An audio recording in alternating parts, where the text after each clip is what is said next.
Hello friends, I am doctor Preeti. Welcome to our channel. अगर आपने अभी तक मेरा चैनल सब्सक्राइब नहीं करा है तो प्लीज़ पहले मेरा चैनल सब्सक्राइब करें और बेल आइकन को प्रेस करें ताकि जो भी मैं न्यू वीडियोस अपलोड करती हूँ उसकी नोटिफिकेशंस आपको सबसे पहले मिलते रहें। फ्रेंड्स, अगर आप अपनी क्वेरीज आप अपने क्वेश्चंस क्लियर करना चाहते हैं तो प्लीज़ वीडियो को लास्ट तक देखें, और अगर आपके कोई मन में कोई सवाल आते हैं अपने दांतों के रिलेटेड तो प्लीज़ कमेंट बॉक्स में कमेंट करें। मैं पूरी कोशिश करूंगी कि मैं आपको उनकी आंसर कर सकूं। आपके दिमाग में जो क्वेश्चन चलते हैं उनका सोल्यूशन हो सके।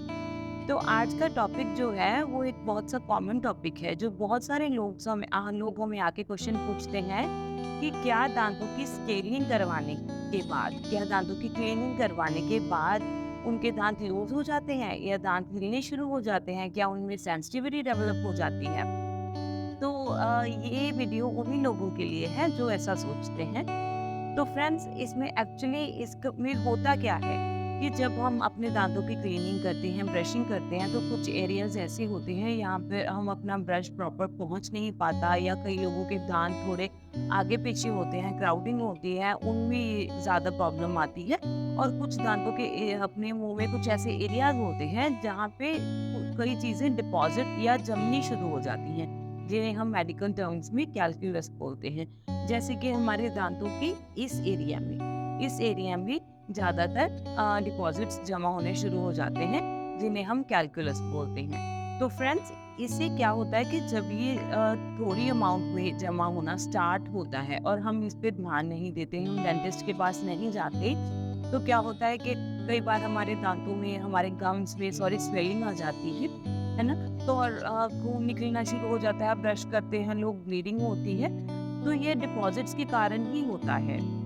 ये डिपॉजिट क्या होता है, अगर समय रहते हम इसको क्लीन नहीं करवाएंगे तो ये आगे आगे बढ़ता जाएगा। और इससे क्या होती है, जो हमारी बोन होती है, सपोर्टिंग बोन, जिसमें दांत खड़े हैं, जिसके सहारे दांत मजबूत हैं, ये डिपॉजिट्स जमा होते जाते हैं और वो बोन है जो वो कम होती जाती है। तो हमें लगता रहता है कि हमारे दांत तो मजबूत हैं, पर एक्चुअली वो इस कैलकुलस की वजह से ही खड़े हुए हैं। तो जब हम इनको रिमूव करवाएंगे तो एक बारी दांतों में मोबिलिटी हल्की सी महसूस होती है, जो कि एक्चुअली आपके दांतों में उतनी मोबिलिटी पहले ही आ चुकी है। वो सिर्फ कैलकुलस की वजह से ही आपको ऐसे लगता है। पर अगर आप उसे रिमूव नहीं करवाएंगे तो ये बहुत जल्दी आगे आगे बढ़ता रहता है, आपकी बोन बिल्कुल खत्म हो जाएगी और फिर अल्टीमेटली आपके दांत निकालने की नौबत आ जाएगी या अपने आप ही हिल मिल के निकल जाएंगे। तो इसलिए ये स्केलिंग करवानी बहुत ज़रूरी है। और अगर ये जो थोड़ी-सी किसी के दाँतों पे हल्का-सा हिलना आ जाता है या हल्की-सी सेंसिटिविटी आ जाती है, तो ये सारी चीज़ें टेम्परेरी हैं। ये 1-2 हफ्ते में आपके नॉर्मल हो जाएँगे। जब आपके गम्स दोबारा से हेल्दी हो जाएँगे ना स्केलिंग करवाने के बाद, तो ये सब कुछ दोबारा टेम्परेरी चेंजेज़ हैं, तो ये सब कुछ ठीक हो जाएगा। स्केलिंग करवाने से आपके बहुत सारी प्रॉब्लम सॉल्व हो जाएंगी। आपके गम्स में से ब्लीडिंग होना ये भी खत्म हो जाएगा। कई लोगों को बैड ब्रेथ की प्रॉब्लम रहती है, वो भी खत्म हो जाएगी।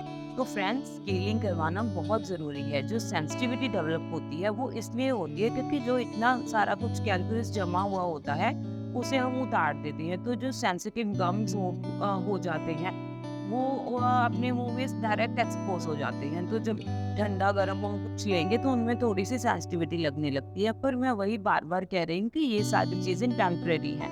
अगर आप स्केलिंग नहीं करवाएंगे तो ये चीज़ें आपके लिए, आपके डेंटल हेल्थ के लिए अच्छी नहीं है। तो फ्रेंड्स, स्केलिंग करवाइए, रूटीनली अपने दांतों का चेकअप प्लीज़ डेंटिस्ट से करवाते रहिए, ताकि अगर ऐसा कुछ स्टार्ट हो रहा है तो पहले ही पता चल जाए, ताकि वो आपके दांतों को और खराब ना करे। तो फ्रेंड्स, ऐसी ही टिप्स मैं आपको देती रहूंगी। For more details visit us at dental clinic doctor Preeti's dental care, संगरोध। Thank you.